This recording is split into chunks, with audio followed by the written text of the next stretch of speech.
Aujourd'hui, j'ai reçu un mystérieux colis. Et il contient quelque chose dont j'ai besoin depuis un certain temps, à savoir un écran CRT, et pas n'importe lequel, le Commodore 1084.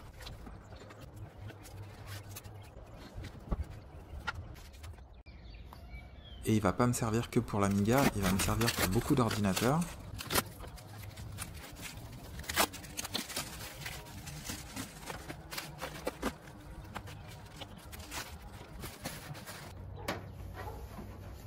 Et la chose qui me plaît particulièrement sur ce 1084, parce qu'il y a plusieurs modèles de 1084, c'est que celui-là est équipé d'une Péritel qui va bien m'être utile, notamment pour mon Apple II et pour mon TO7. Alors l'inconvénient, c'est que le clapet a la maladie habituelle de ces écrans, les charnières sont bousillées. J'ai une documentation, en français s'il vous plaît.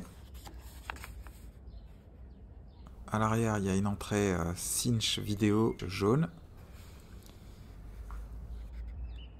Une prise Péritel avec le RGB. Le clapet avec les réglages habituels.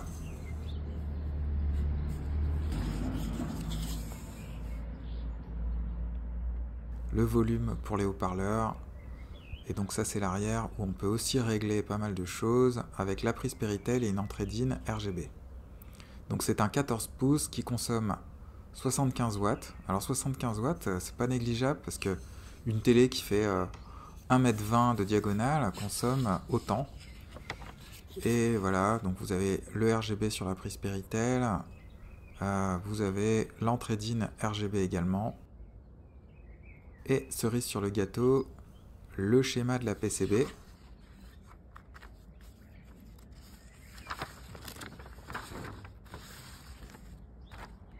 Alors je l'ai branché à l'arrière sur la Péritel à un lecteur DVD et voilà ce que ça donne.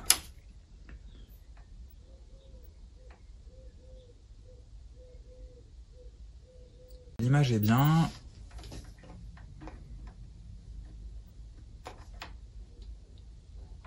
Le problème, c'est que si je relâche l'interrupteur, ça s'éteint. L'autre problème, c'est le clapet, dont les charnières sont cassées. Et donc, il va falloir que je trouve des solutions à ces petits problèmes.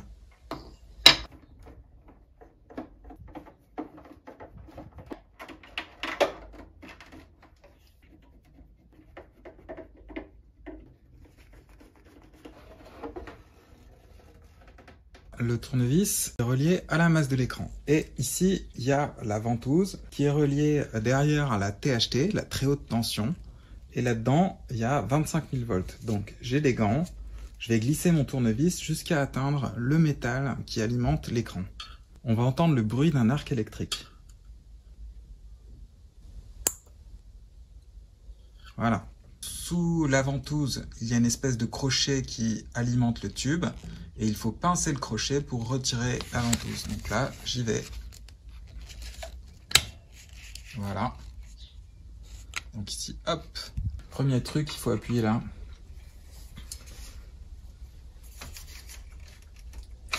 Et voilà. Vous avez ici l'interrupteur de l'écran qui est cassé. Et on appuie sur le bouton à l'extérieur et ça appuie ici. Quand on tape interrupteur Commodore 1084 dans eBay, on peut voir qu'il y a des tarifs assez délirants. Ici par exemple, vous avez un interrupteur qui vient d'Italie. Avec les frais de port, on frôle les 30 €. Ici, vous avez un interrupteur qui dépasse les 30 € qui vient d'Allemagne. Et vous voyez qu'ils en ont vendu pas mal. Ici, vous avez 28 € avec livraison gratuite. J'ai fait une recherche sur la marque de l'interrupteur. C'est une marque qui s'appelle Preh, P-R-E-H. Et j'ai trouvé un autre fournisseur, donc ici c'est Électronique Loisirs, qui fait ces mêmes interrupteurs qui conviennent parfaitement pour le 1084 à 3,90 €.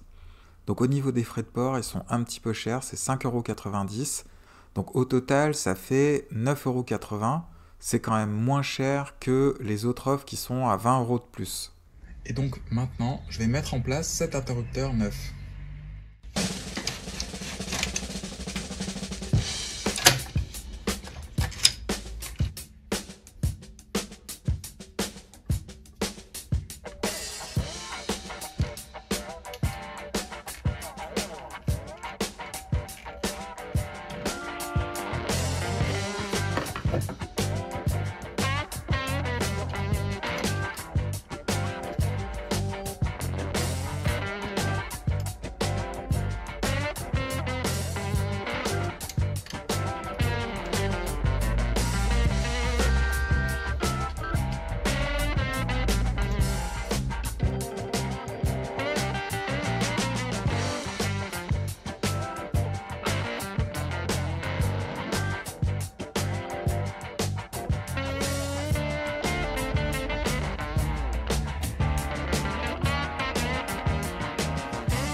Donc voilà, j'ai fait un petit nettoyage vite fait comme ça, avant de le refermer, au pinceau et à l'aspirateur. Et puis, de toute façon, il est en super état. Il y avait très peu de poussière à l'intérieur, mais j'aime bien un petit peu passer l'aspirateur à l'intérieur parce que ça dégage une odeur particulière quand ça chauffe. Là, au moins, il sera un petit peu plus clean. Je vais passer un coup de bombe juste au niveau des connecteurs et je remonte le tout et on fait les essais.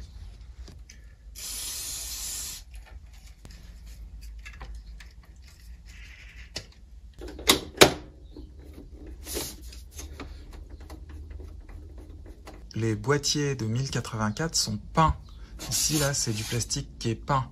Et là, ces parties-là ne sont pas peintes et elles sont bien jaunies. Si jamais Commodore n'avait pas pensé à les peindre, ils seraient de cette couleur-là dégueulasse. Ça, c'est peint. Et à l'intérieur, là, vous voyez que c'est pas peint, donc c'est bien jaune dégueulasse.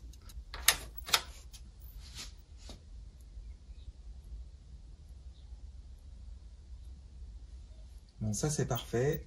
J'éteins. Nickel.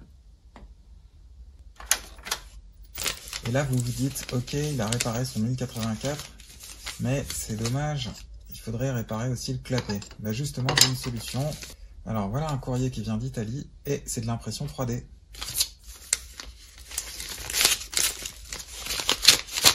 Alors je l'ouvre avec vous. Et il contient ici des petites attaches.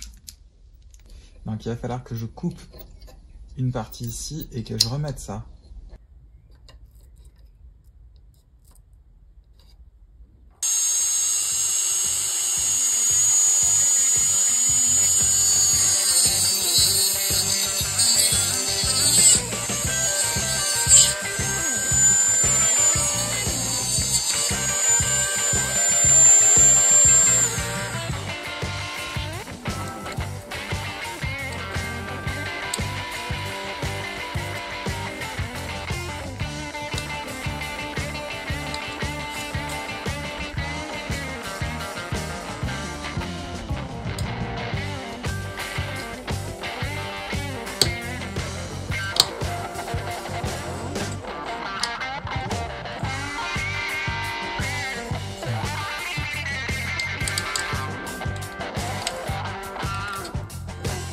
Presque parfait.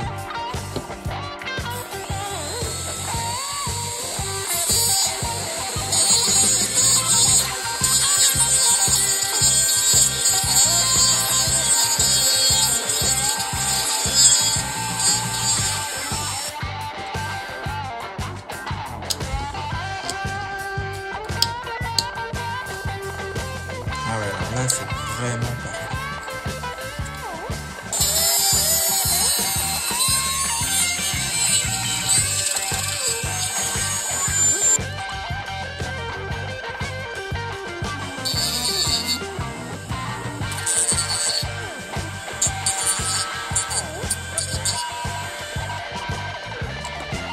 Ça me paraît pas mal.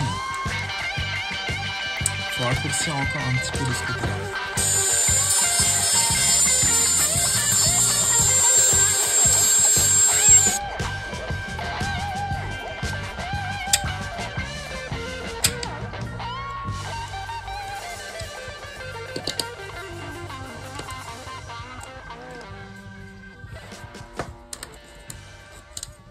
Ok.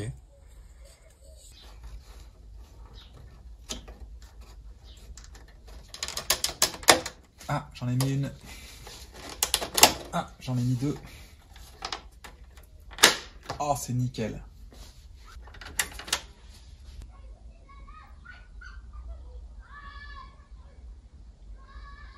Et voilà.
Alors je voulais terminer avec un jeu emblématique sur un ordinateur emblématique pour la démonstration de ce Commodore 1084.